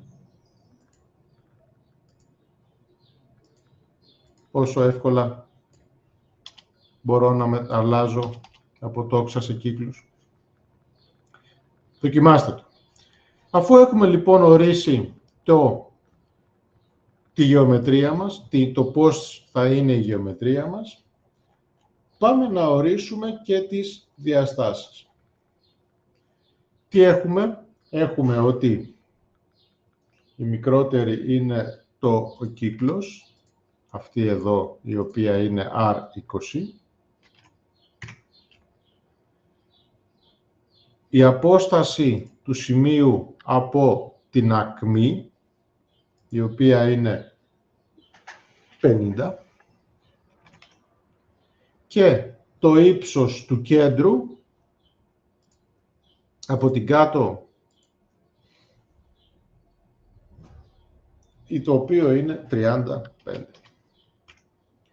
Έχουμε ορίσει λοιπόν, αν το γυρίσω το αντικείμενο μου τρισδιάστατα, έχω ορίσει το σκίτσο πάνω στο επίπεδο και προχωρώντας στο Extrude Boss Base, θέλω να δώσω ένα πάχος το ίδιο 10 χιλιοστά. Εδώ το πρόγραμμα δεν ξέρει από ποια κατεύθυνση θέλω να δώσω όγκο. Εάν το δώσω προς τα έξω, όπως μου το δείχνει τώρα, στην ουσία θα δημιουργήσω ένα σκαλοπάτι εδώ, όπως το βλέπουμε, όμως εγώ δεν θέλω σκαλοπάτι, θέλω το κομμάτι το κοινό να ενωθεί με το υπόλοιπο σώμα. Άρα αυτό που θα κάνω είναι να αλλάξω την κατεύθυνση της εξώθησης. Και έχοντας πάντα ενεργοποιημένο το merge εδώ που λέει results, εάν είναι ενεργοποιημένο και πατήσω OK, η κοινός όγκος θα ενοποιηθεί, θα είναι ενιαίος και θα μου προσθέσει και το υπόλοιπο σώμα.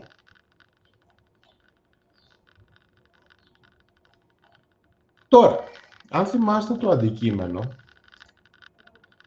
εδώ από κάτω είχε ένα κενό.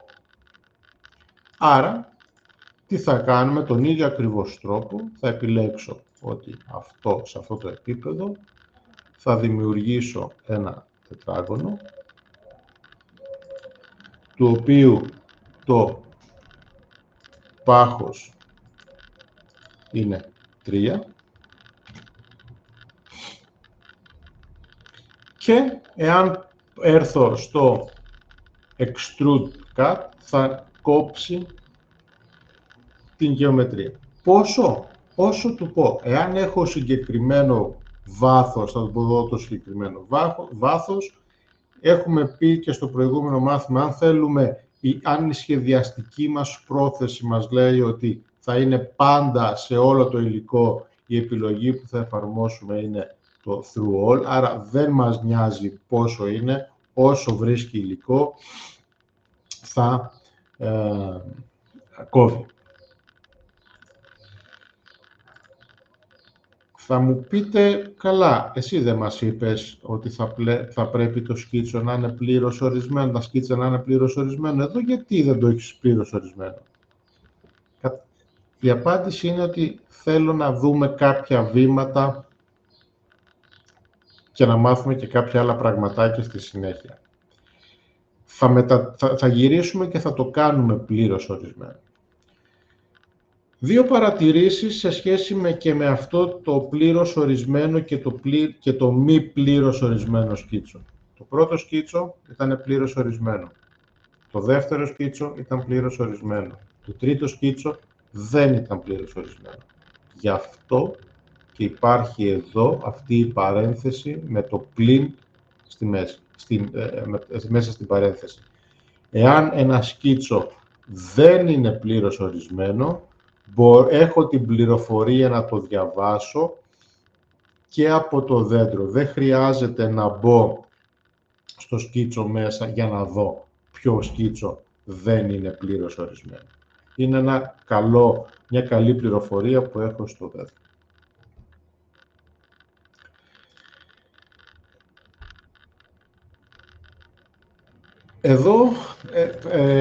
Εδώ θα κάνω απλά μια απλή τρύπα. Δεν θα κάνω μια σύνθετη όπως είναι το συγκεκριμένο παράδειγμα.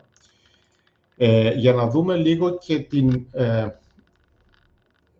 αυτό που σας είπα, ότι εάν θέλω να αφαιρέσω όγκο να είναι κενό, το ονομάζω κενό, έτσι, ένα κόψιμο όπως είναι αυτό εδώ. Όταν αναφέρομαι στην λέξη τρύπα, αναφέρομαι συνήθως σε γεωμετρία στην οποία θα μπει κάποια βίδα.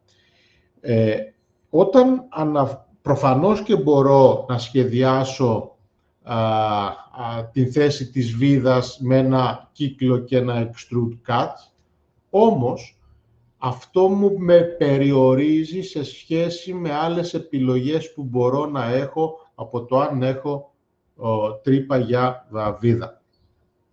Όταν έχω λοιπόν να βάλω τρύπα, να δημιουργήσω μία τρύπα για βίδα, έχω στην διάθεσή μου στο SolidWorks μία εντολή η οποία λέγεται Hole Wizard. Βέβαια υπάρχουν και άλλες επιλογές στο Hole Wizard από κάτω. Εγώ θα πάω με την βασική Hole Wizard. Εδώ έχω στη διάθεσή μου διάφορα είδη οπών για βίδα, με φρεζάτο κεφάλι, φρεζάτο κεφάλι και ίσια φρέζα, με φρεζάτο κεφάλι και κόνικη φρέζα, μόνο μία τρύπα με σπήρωμα, τρύπα με κλίση, μια custom κεφάλι, με slot. Έχω διάφορες επιλογές και όλα αυτά έχουν να κάνουν με το τι βίδα θα χρησιμοποιήσω. Τώρα, το τι βίδα θα χρησιμοποιήσω είναι άλλο κεφάλαιο πώς επιλέγω τις κοχλιοσυνδέσεις, αλλά έστω λοιπόν ότι εδώ θέλω να βάλω μία φρεζάτη βίδα, η οποία να ακολουθεί στο πρότυπο ISO, η οποία στο πρότυπο ISO αυτή να είναι η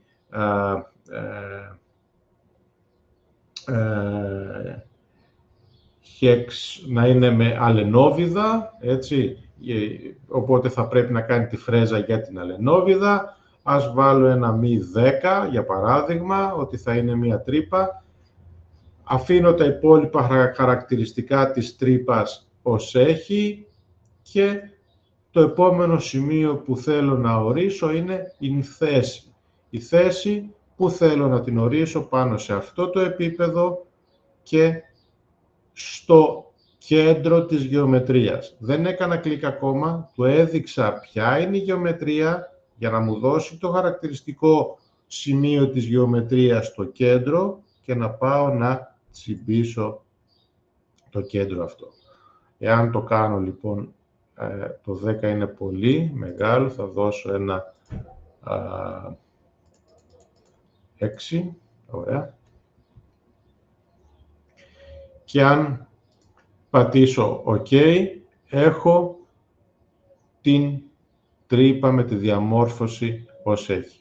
Φανταστείτε λοιπόν να έπρεπε να κάνετε μία τρύπα με μία τέτοια διαμόρφωση, θα θέλατε περισσότερα από ένα feature καταρχάς.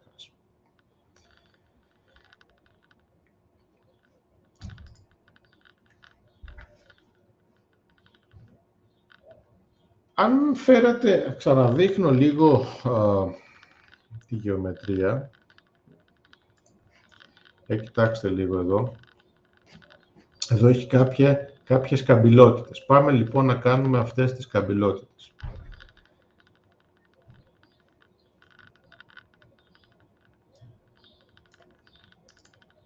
Οι καμπυλότητες είναι τα λεγόμενα, αυτές οι καμπυλότητες γίνονται με την εντολή fillet.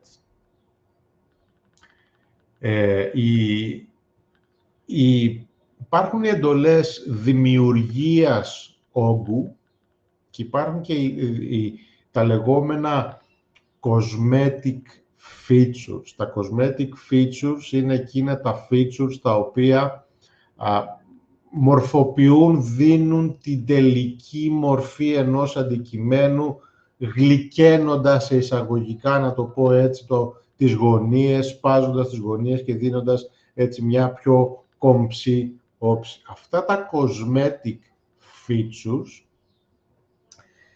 η οδηγία των σχεδιαστών, των έμπειρων σχεδιαστών, είναι τα βάζω πάντα στο τέλος του δέντρου μου. Άρα, εάν είχα να τελειώσω εδώ το αντικείμενό μου, θα πήγαινα στην εντολή fillet και θα δώσω πρώτα τις 4 γωνίες, μία.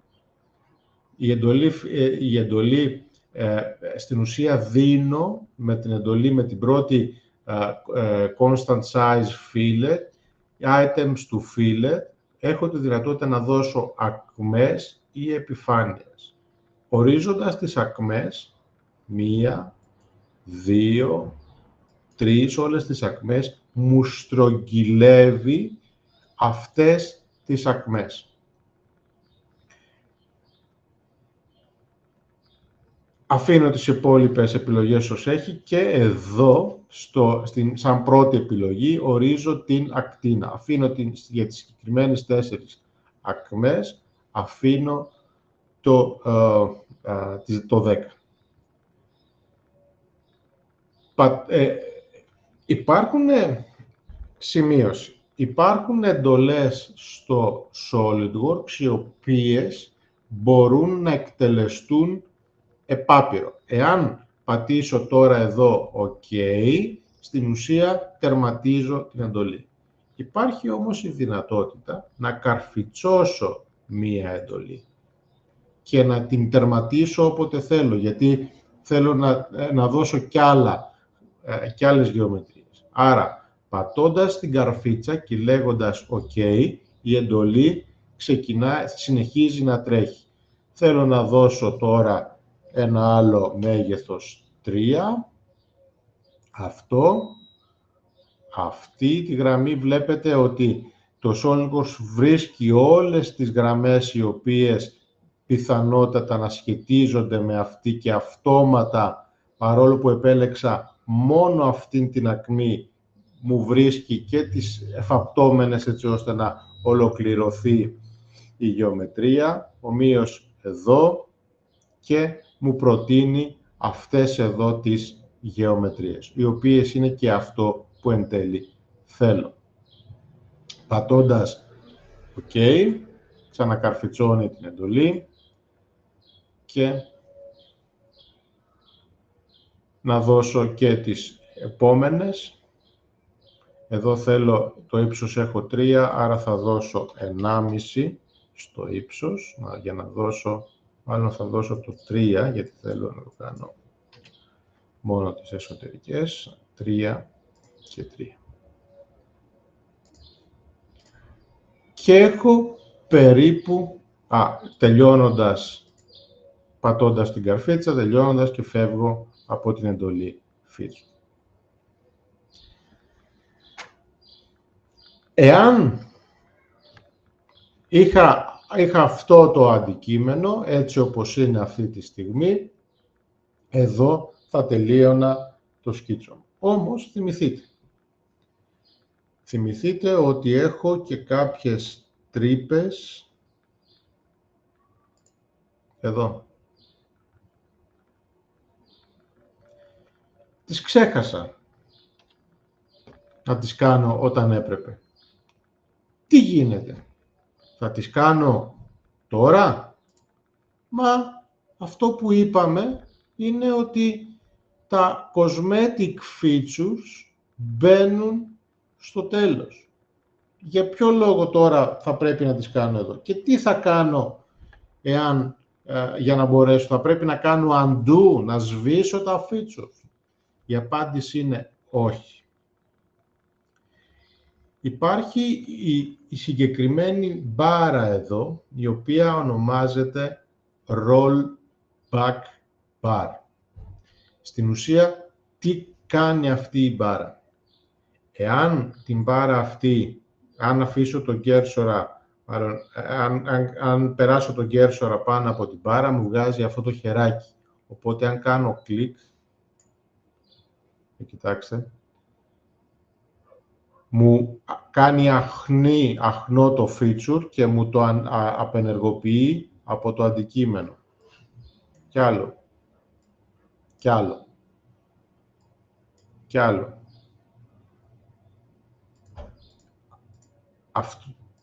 Το πάγωμα, το rollback, εφαρμόζεται μόνο σε feature. Δεν μπορώ να κάνω rollback και να επιλέξω σκίτσο μέχρι το feature. Άρα, στην ουσία, αυτό που κάνω, εάν επιστρέψω και εντελώς στην κορυφή, μπορώ μέσα από αυτή τη διαδικασία να δω ένα σχεδιαστής ο οποίος μου έδωσε ένα εξάρτημα και ποιο feature και με ποιον τρόπο έχει χτιστεί ένα αντικείμενο.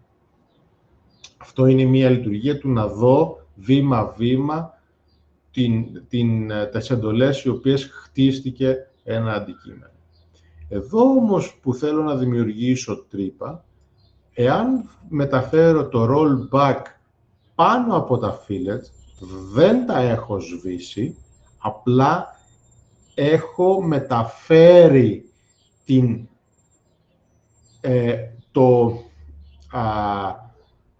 το σημείο εργασίας μου στο αντικείμενο πριν από τα fillet. Όλες οι εντολές οι οποίες προστίθεται είναι ακριβώς πάνω από την μπάρα αυτή, το rollback bar. Άρα, αν μεταφέρω το rollback bar προς τα πάνω, η εντολή που θα προσθέσω είναι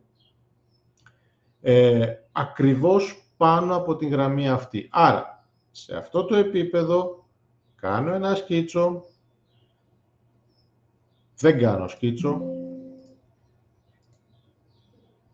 Hole Wizard, μία τρύπα για διάμετρο, χρησιμοποιώ τρυπάνι οχτάρι.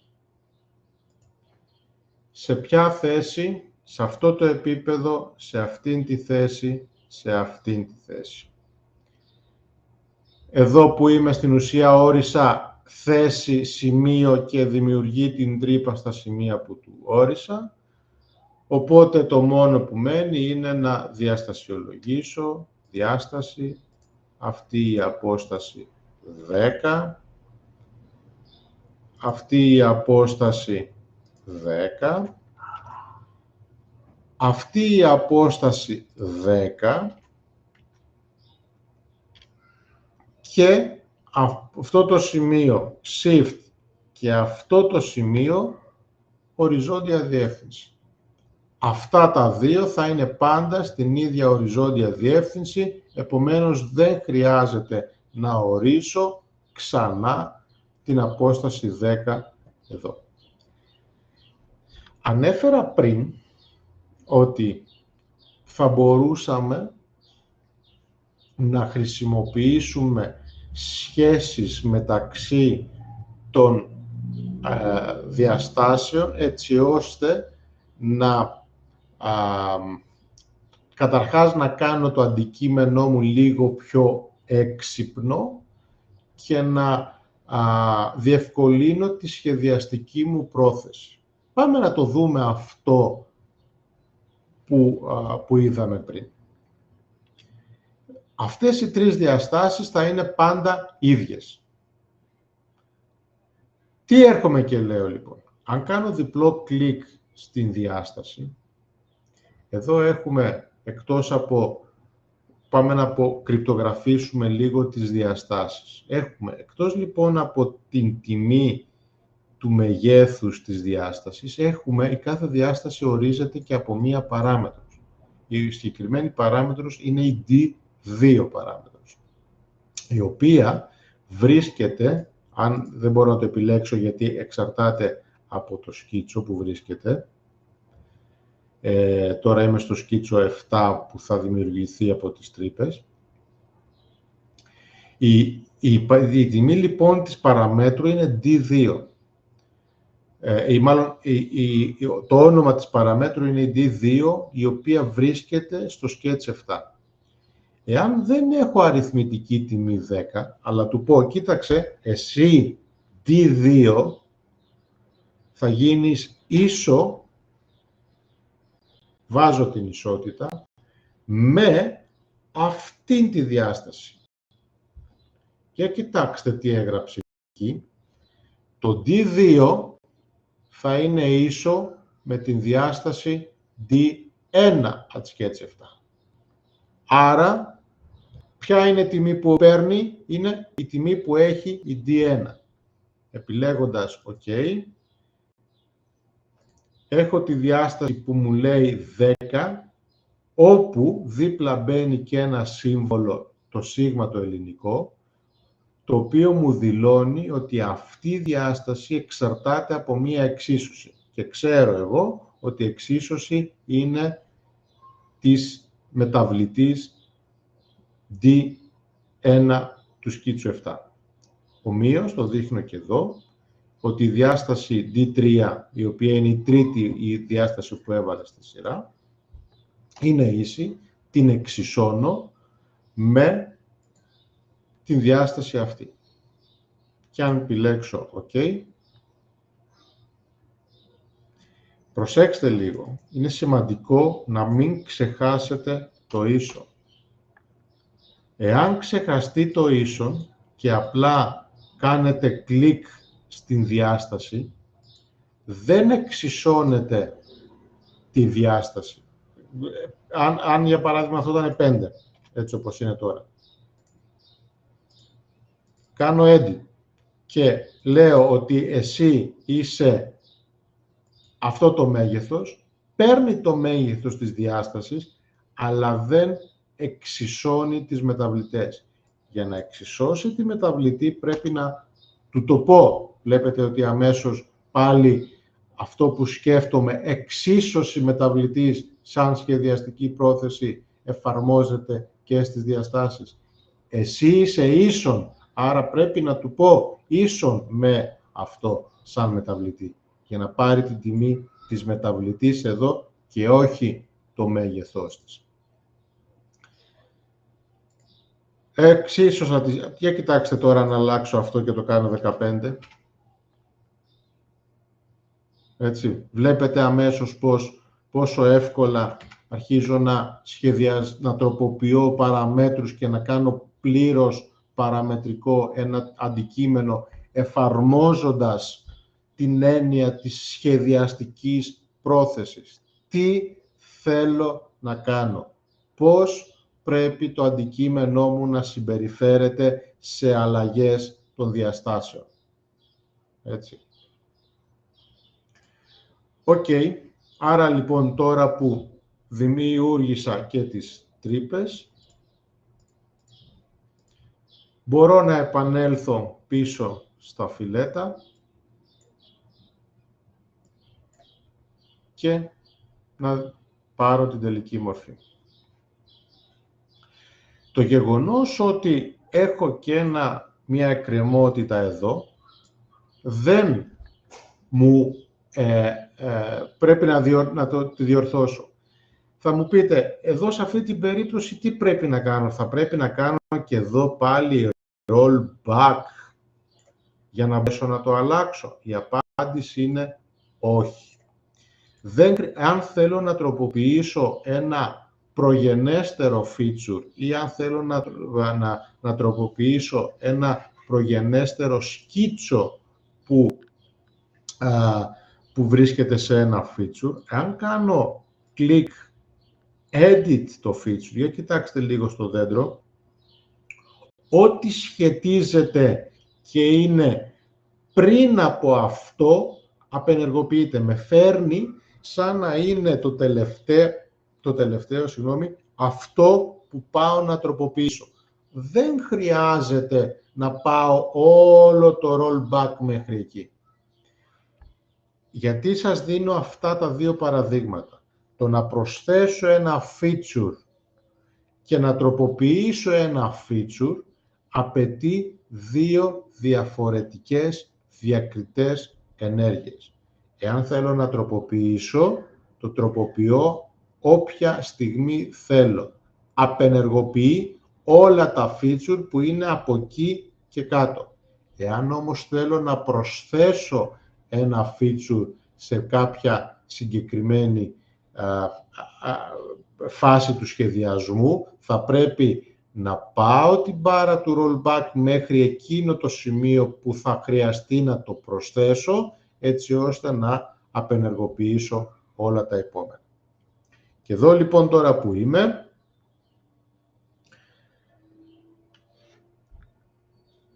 γεωμετρικούς συσχετισμούς έχουμε μάθει να δίνουμε στα σκίτσα. Εδώ δεν έχω σκίτσο για την γραμμή αυτή. Τι θα πρέπει να κάνω, να δημιουργήσω ένα σκίτσο? Η απάντηση είναι όχι. Θυμάστε ότι και στο προηγούμενο μάθημα σας είπα ότι γεωμετρικές αναφορές, και γεωμετρικές μπορεί να είναι και διαστατικές αναφορές, μπορώ να πάρω από οποιαδήποτε οντότητα βρίσκεται στο SolidWorks. Αρκεί να προβάλλεται κατά κάποιο τρόπο στο επίπεδο. Άρα, εδώ η οντότητά μου είναι η ακμή του συγκεκριμένου αντικειμένου. Άρα, εάν πατήσω Shift, πατώντας το Shift, επιλέξω την ακμή και επιλέξω την γραμμή που θέλω εδώ, αν αφήσω το Shift, θα μου βγάλει εκείνες τις επιλογές που θα μου επιτρέψουν να κάνω το γεωμετρικό συσχετισμό και στην προκειμένη περίπτωση είναι το collinear, συνευθειακά. Μου τα έφερε. Το ίδιο θα μπορούσα να κάνω και από την άλλη πλευρά. Ή θα μπορούσα να επιλέξω το σημείο, αυτό, σαν οντότητα, shift, το άλλο σημείο εδώ δεν έχω συνευθειακό, σημείο με σημείο δεν μπορεί να είναι συνευθειακά, μπορεί όμως να είναι στην ίδια κατακόρυφη διεύθυνση. Έτσι, βλέπετε λοιπόν για άλλη μία φορά του ανάλογα τα αντικείμενα που θα επιλέξω, γραμμή, ευθεία, ακμή ή σημεία, το SOLIDWORKS μου βγάζει τους αντίστοιχους πιθανούς γεωμετρικούς περιορισμούς που μπορώ να έχω για να δώσω τα κατάλληλα κάθε φορά.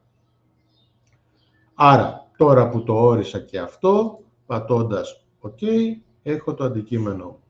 Και επειδή στην ουσία τι είπα σαν σχεδιαστική πρόθεση, ότι το κόψιμο, αυτό το κενό που υπάρχει κάτω από εδώ, θα βρίσκεται πάντα. Η σχεδιαστική μου πρόθεση ήταν ότι θέλω να είναι πάντα όσο είναι το πλάτος της γεωμετρίας. Άρα, εάν έρθω εδώ όσο το πλάτος της γεωμετρίας και να βρίσκεται πάντα κάτω από τη θέση της γεωμετρίας. Αν έρθω και αλλάξω λοιπόν το 50 και το κάνω 70, όλο θα λειτουργήσει όπως είναι, όπως πρέπει να λειτουργεί. Εάν διαστασιολογούσα την απόσταση, θα έπρεπε να έρθω και να αλλάξω, αν δηλαδή δεν έδινα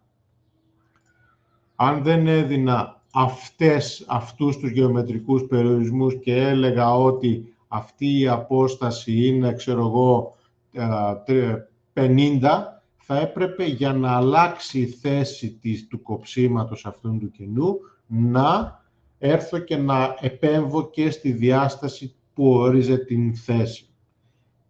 Είναι σημαντικό, λοιπόν, να καταλάβετε την έννοια της σχεδιαστικής πρόθεσης και να την εφαρμόζετε με γεωμετρικούς και διαστατικούς περιορισμούς, με constraint και dimensions.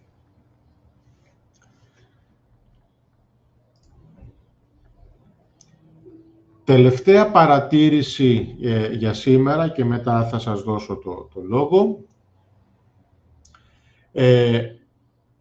Έχουμε μιλήσει ότι υπάρχουν features τα οποία βασίζονται σε σκίτσα και βλέπουμε εδώ και features τα οποία δεν βασίζονται σε σκίτσα. Η τρύπα βασίζεται σε σκίτσα και μάλιστα δύο, τα οποία δημιουργούνται αυτόματα και είναι και τα δύο πλήρως ορισμένα. Τα fillets, στην αντίθετη περίπτωση, δεν έχουν σκίτσα από κάτω. Είναι μια γεωμετρία η οποία καθαρά χαρακτηρίζεται από το Property Manager. Ό,τι δώσουμε εκεί, αυτή είναι η γεωμετρία που απεικονίζεται στο feature. Παρ' όλα αυτά, ακόμα και το feature αυτό έχει διαστάσεις. Για παράδειγμα, θα μπορούσα αντί για 10 να έρθω και να του πω ότι αυτές οι ακμές είναι 5. Αυτά τα σπασίματα αντί για ακτίνα καμπυλότητας 10 έχουν 5. Μπορώ να αλλάξω την διάσταση αυτή που υπήρχε μέσα στο feature.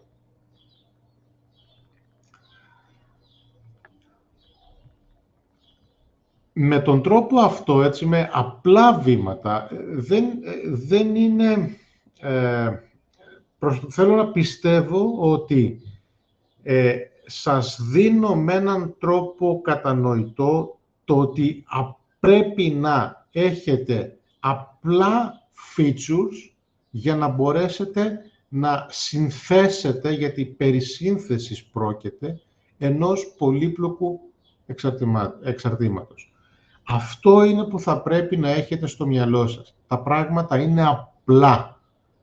Μην τα κάνουμε δύσκολα. Εφαρμόζουμε απλά πράγματα, απλά σκίτσα, απλά feature για να συνθέσουμε ένα πολύπλοκο εξάρτημα.